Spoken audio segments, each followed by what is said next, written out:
This is Krista. Welcome back to MadeToBeWhole. This week we're going to discuss gut health, gluten, and how our Foundations of Healing package can help you understand what's going on with your gut. MadeToBeWhole is intended for informational purposes only. It's not intended to replace the advice or care of a licensed healthcare professional. Participating in this podcast does not constitute a provider-patient relationship with Krista Michener, AHP Integrative Health, or any of the guests featured on MadeToBeWhole. Krista Michener, AHP Integrative Health, and any featured guests aren't responsible for any losses, damages, or liabilities that may arise from use of information obtained in this podcast or associated materials. Please consult a healthcare professional for any health-related concerns that you are experiencing. Welcome back. We always have a lot of questions about gut health and what programs and things we do for gut health. And it's kind of a broad term that gets big buzz. And I think that most people have a kind of narrow understanding. They think gut health just involves things like diet, which is certainly important, doing stool testing, which can be helpful, food sensitivity testing, but in my experience, a lot of times those tests are looking more at the sequelae or consequences of other root problems. So even things like leaky gut, that's not really a root cause. Something led to leaky gut, something led to SIBO, something led to food sensitivities and food intolerances. You weren't born with those things typically. And so a lot of the labs in our foundations package, even though they are not really gut testing in the traditional sense, can help us uncover some clues. Now, we are certainly happy to add on for anyone who wants it. Food sensitivity testing, stool testing. There are some really good comprehensive stool tests, and we could talk about those at another time. But I want to specifically address how our foundations labs can help you. So, starting with micronutrient testing. Micronutrient deficiencies can play a significant role in gut health. For example, my acid reflux, which I had suffered from for quite a while, was extremely painful at times, made a lot of diet changes, seeing specialists, had scopes.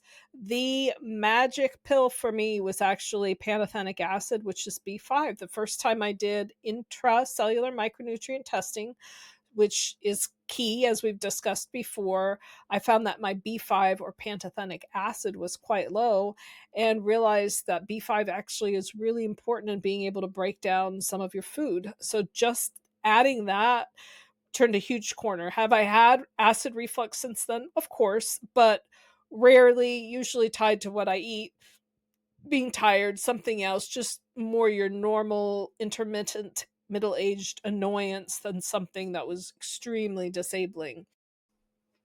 My daughter Isabel, her food intolerance is drastically improved when we added low-thiamine, which is vitamin B1. We've talked to her about that. I've discussed B vitamin deficiencies. A lot of them are really critical to breaking down food so that your body can digest it. But for her, adding thiamine with magnesium and potassium, because those are cofactors for absorption, she's turned a tremendous corner in what she's able to tolerate and doesn't make her sick to her stomach or trigger headaches anymore. Glutamine is a really fascinating amino acid that does a lot of super, super cool things in the body. And it plays a particularly significant role in gut permeability. So, if you think about the phrase leaky gut, which some of you may have heard, you don't have to be a super scientist to kind of put together, at least in a fuzzy way, what that might imply, where you should have the tissues, the lining of your gut, some pretty tight junctions, but you can have what's called leaky gut, where things seep in and out more easily than they should. Glutamine is fantastic for helping to heal the intestinal lining. I typically recommend, based on people's tolerances, a pretty high dose and in a powder form, simply because in order to get the amount that's super, super helpful, you need pretty high doses, which would be a gazillion pills that we're typically trying to avoid. One of my go to products for that is GlutaShield by Orthomolecular. So it's formulated specifically for gut health. In addition to L-glutamine, it has DGL, aloe vera, and some other nutrients. It comes in a powder. It is a flavored powder. They have chocolate or vanilla. And the reason they do that is because glutamine by itself is pretty bitter, so they're just trying to take the edge off. I talked to a patient yesterday with Crohn's who's been having a lot of success with GlutaShield, and he just mixes it in a small amount of water. He said it's a little sweeter than he would like, but he has his pretty concentrated. Another product from Orthomolecular that has high amounts of glutamine, but is also formulated a little differently for inflammation in general, not just gut inflammation, but that's Inflammacore. So Inflammacore has glutamine. It also has fiber. It has green tea, turmeric, other anti inflammatory things, and it can have great benefits not only for the gut, but for cognition. If you look to the literature, I don't think you have to be a super special statistician slash detective to do some searches in places like PubMed or Google Scholar. Just by looking at research that's out there, you can get a sense of how nutrients can affect things, even if you can't tease apart all of the nuances. So there is a journal article that was published in 2008, combined glutamine and arginine. Arginine, also an amino acid, decrease pro-inflammatory cytokine production by biopsies from Crohn's patients in association with changes in factor kappa B and P38 mitogen activated protein kinase pathways. So that is a mouthful, but what it's telling us is that there was a study that used biopsies to look at the amounts of inflammation in the colon from patients with Crohn's disease, which is an inflammatory bowel disease, and by giving these patients a combination of glutamine and arginine. Some patients, they did them singularly, some patients together, but it reduced cytokine release. So basically, it helped to reduce inflammation and in measurable ways. That's pretty exciting because Crohn's disease is pretty disabling, painful, expensive. Most of the treatments out there for Crohn's, if you watch television at all, it seems like every other commercial or every third commercial is about some immunosuppressive therapy for one or the other varieties of autoimmune diseases, and including Crohn's disease and ulcerative colitis. So a nutritional intervention sounds like a really fantastic piece of treatment. A lot of times there are multiple things that can affect, your healing. It's usually not one magic bullet, but that's always exciting to me. Zinc deficiency. So zinc deficiency is associated not only with diarrhea, but an increased risk of infectious disease, including infectious diseases that affect the gut. So, if you have gut issues, don't be fooled into thinking the only avenue for getting data about what might help you heal is by looking at the gut itself or the gut byproducts like your stool. That can be helpful, but nutrient testing to me is just a fantastic starting place for just about everything. And the beauty of it is nobody, and I mean nobody, has had a perfect test that I've run. There may be some people who have massive amounts of deficiencies and insufficiencies and have a lot more low hanging fruit, but even the ones that may only have one or two things that need optimized, those one or two things can really be a turning point for them. If you go to the SpectraCell website, they do have a research library that you can put in certain conditions and look at some of the research that they have harvested for you to help find some of these connections. So the next test that also gives us clues about gastrointestinal health is that prodrome scan. Now, the prodrome scan, as I have discussed it, we're mostly looking at, does your body have all the things that it needs in order for your cells to repair themselves, especially your nervous system. But it's actually a pretty broad data set that you get, and it helps us in a couple of different ways. One of the things on there are gastrointestinal tract acids, or GTAs. And the reason that's significant, remember, this is the prodrome scan. So Dr. Goodenow feels like most diseases have a prodrome. If you look at enough data, you can figure out which things are predictive of or help us to discover risk for certain diseases.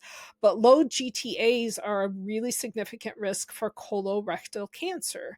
So if you just do even a little chat GPT search on that, one of the things you'll find, it brings up right away that they've been identified as a significant risk factor for colorectal cancer. And studies have shown that 86% of newly diagnosed colorectal cancer subjects have low serum GTA levels, with a significant increase in cancer incidence with age observed in those particular subjects. Now, I may not have a million different ways for you to increase your GTA levels. That's certainly something that we want to look at. However, just knowing, oh, I have this thing that's a risk factor. I'm going to be really diligent about my colorectal cancer screening. And I'm probably going to do this more than the average bear. I'm going to get a colonoscopy. I'm going to do my gallery screen.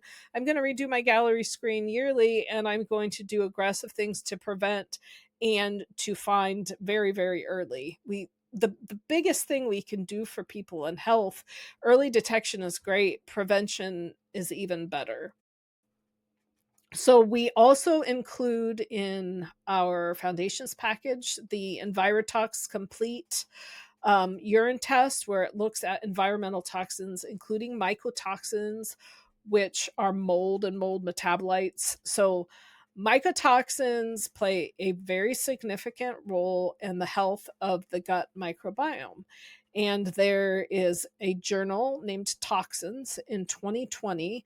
The journal Toxins published an article that says very succinctly, mycotoxin and gut microbiota interactions.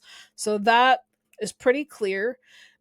They talk about, just in the abstract, about how this interplay was discovered on really, really early in animal models. And what's interesting about mycotoxins in the gut is not only does that change your gut microbiome, but it also makes it so that toxins that are introduced become even more toxic. It changes the ability of your body to process other bad foods that come in. I hear people talk a lot about the gut microbiome, which I think is really important. I see it being kind of a narrow discussion, I will say, from some individuals, where they just talk about pro and prebiotics, which I'm a big fan of. They talk about the dangers and evils of antibiotics, but certainly we don't want to overuse antibiotics. I, however, am a great fan of antibiotics in their appropriate use, because they can change and save lives. And we know that infection can actually have a tremendous role on gut health. We know that Bartonella, for example, is associated with higher rates of inflammatory bowel disease, has a lot of GI symptoms. I have multiple patients whose gut health completely resolved and their symptoms went back to normal once they started antibiotics. So obviously, overgrowth of the bad bacteria is an issue too. All of that just to say, the gut microbiome, you're on it, you're correct, it's a big deal. Antibiotics are one little piece of the puzzle. There's a lot more, and mycotoxins can play a significant role there. One of the interesting things about mycotoxins, other environmental toxins, infection, it would be so nice if we could have a nice clean list of this particular infection, this particular toxin causes these 5 symptoms. But unfortunately, what a lot of these chronic conditions and toxicities do is they alter your immune system, which then have all of these other downstream effects. And so the certainly you can have mold illness and you can have brain fog and fatigue, and those are very classic things. But you could not have those things but have someone who has horrible gut health, even though you're eating all of the right things. Anyone who thinks just fixing diet's going to save everyone's gut has not met enough people with gut problems. I know far too many people who are eating nearly perfect anti-inflammatory diets and still absolutely miserable because there's something inside working against them. So, sources of mycotoxins or mold. Certainly, food can be one. We talked before about how coffee is one of the big reservoirs in the food supply. I think that for most people, food is probably not their biggest issue. Now, one place I do have concerns about is I have a fair number of rural patients in the plain communities, and I always ask about mold, particularly in those populations, because they don't have circulating air, they don't have some of the same environmental protections. There's a little more vulnerability. So I'll say, hey, is there any chance there's mold in their house? And this makes some people very sensitive, by the way. In all communities, they see it as that's something that happens to other people or dirty people, but it just happens. Anyway, I'll say, is there any chance there's mold in their house? And they'll say, well, just in the cellar. Well, what happens in the cellar? A lot of people who grow their own food store their food in the cellar. They'll have a tarp in the cellar that has all their sweet potatoes they're going to eat all winter. And they're saying, oh, there's just food in the cellar. You do your laundry down there. I think this is one reason why I think in a lot of these communities, I will see women who are much sicker with mold illness than men, but it's because in those communities in particular, the women are the ones inside. They're the ones in the cellar doing the laundry, breathing that air again and again all day long. So food can be an issue. A lot of it's how our food is stored, etc. Clearly, our environment, having a new home does not make you immune. Plenty of patients in new homes and expensive homes have found mold. Sometimes it's in crawl spaces behind drywall. If you think about even if you have a brand new home that's never been water damaged, do you know where all of those building materials were stored? Do you know how they were stored? Were they left outside and there was rain and things were just left to dry and now you've got mold built into your house? Obviously, looking at your ventilation system is a really, really important place to start. There is visible mold in some situations, but a lot of mold is not visible and it's in dust, it's in organic material, it's in moist areas. It's also really important when we're looking for mold. So, not just looking for the source or the reservoir in your physical environment, but as far as your body goes, your nasal passages are a really, really big deal because your nasal passages are a reservoir for mycotoxins, for mold, and for infection in general. I found a really interesting article. Again, we will just go by the title and I'll tell you a few of the highlights from it, but it's from the Journal of the American Society for Microbiology called Microbiology Spectrum. It was published in September of 2023, and it's called Disentangling the Interactions Between Nasopharyngeal, so that means the nose and the throat, and gut microbiome, and their involvement in the modulation of COVID-19 infection. So, what's the interplay or the relationship between the microbiome or the community of pathogens in the nose and throat and the gut, and how did that play out and how people responded to COVID infection? One of the things that I thought was really, really fascinating, they did find specific bacteria that seemed to make people more vulnerable.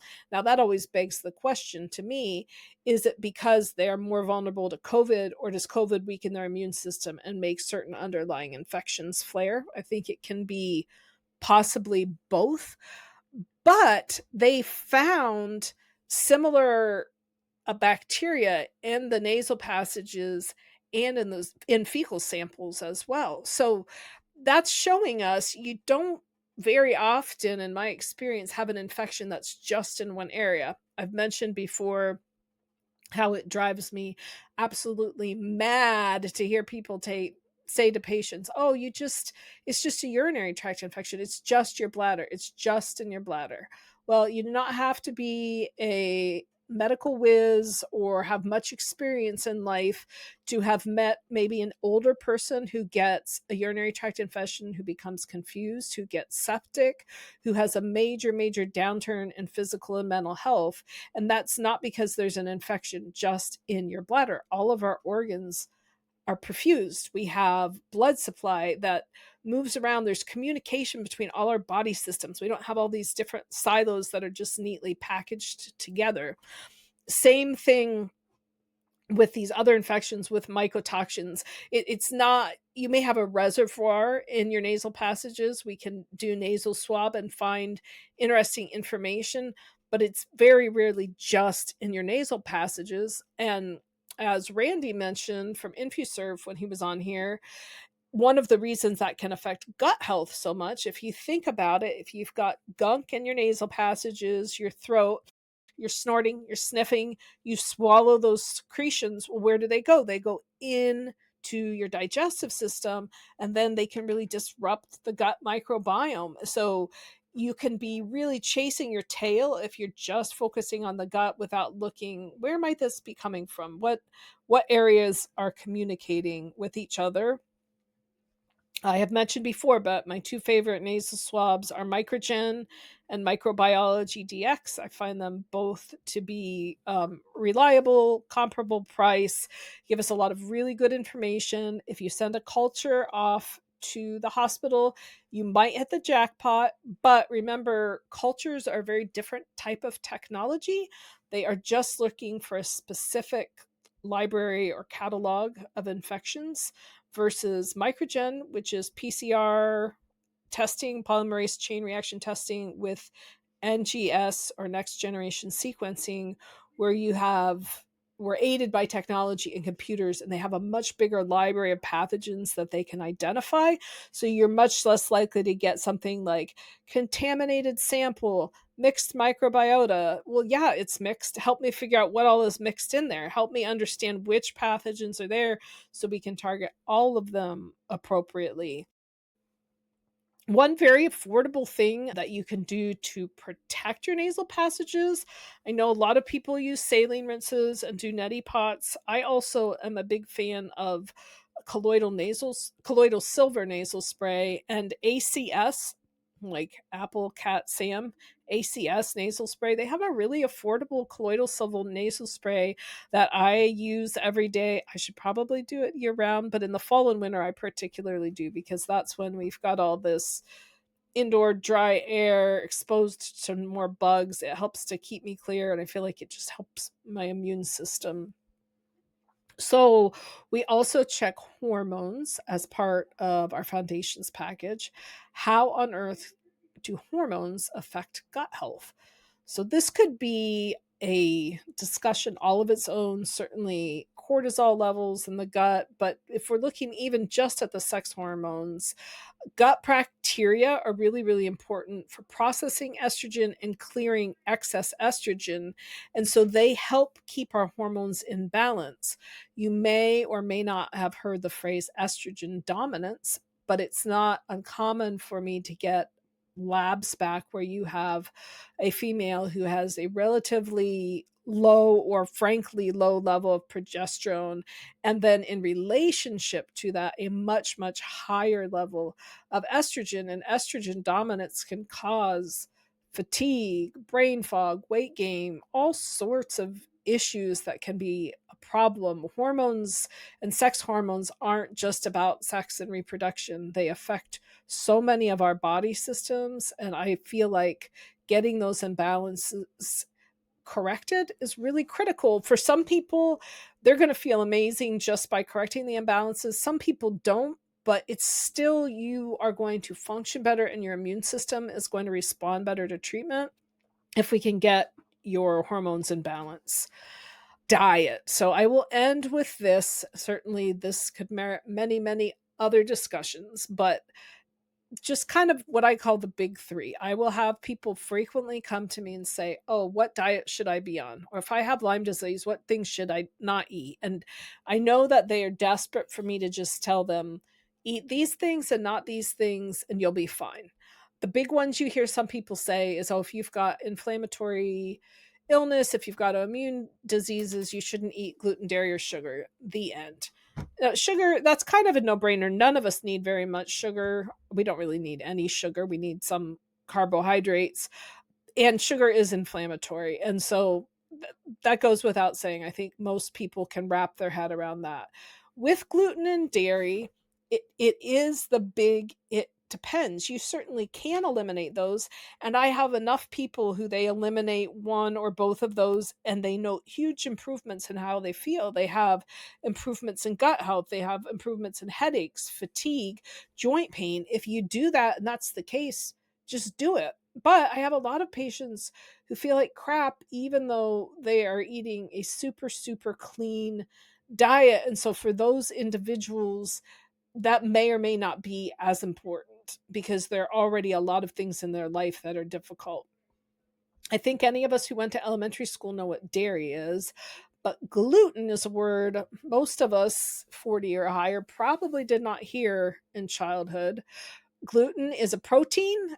Primarily, you think of wheat, but it's also found in barley, rye, sometimes other grains, especially depending on how it's grown. So, like gluten free oats. Some oats are gluten free, some are not. You could say that doesn't make sense. Oats are oats. A lot of it just depends on where they are grown and how they are grown and what's grown next to them. Because if you've got a wheat field and an oat field right next to each other, those oats aren't gluten free. So, why is gluten a big deal for some people, and why hasn't it always been a big deal for as many people?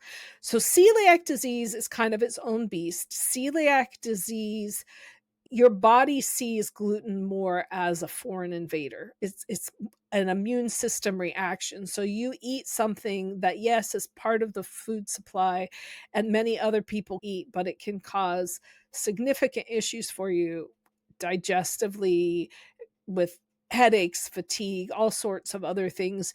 With celiac, like with any other disease, you have such a huge range of responses. You know, some people have very mild symptoms, some people have very, very disabling symptoms.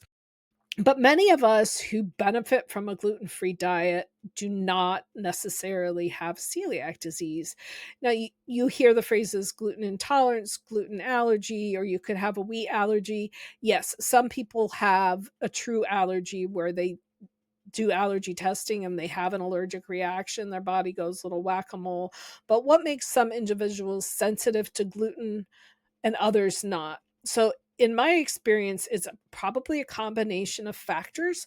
There are some of us who, if you do the genetic testing, and the celiac genes are included in the Intelligence DNA panels, but some of us may have like a variant, you know, a single SNP or a couple of different SNPs that make us more vulnerable to that. So maybe that's part of the sensitivity. I also do think that a lot of it has to do with our food supply today. We are eating more grains, more processed grains, more pesticides, more ultra processed foods. I know that for some individuals, they feel like they're reacting to gluten, but they've found when they've switched to strictly organic strains that they actually do fine, and it may be more the pesticides that they are reacting to. Now you can, if you want, you know, parse into all of the details of this and go on a deep dive figuring out why you respond to XYZ. I don't think for most people it's that big of a deal. You just figure out if it's something that affects you, and if it does, then don't eat it.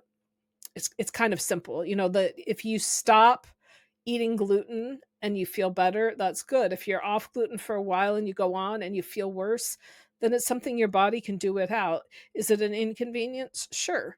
But, you know, at least you know what's affecting you. I know my husband always used to tease me because we'd go out to eat and I'm gluten free. For a while, I was dairy free. So I'd order a meal and I'd say, no sour cream, no cheese, no bread, whatever. And he would always say, without happiness, she'd like to order her food without any happiness. Ha ha ha. And he'd feel so bad for me because of all the things I couldn't eat.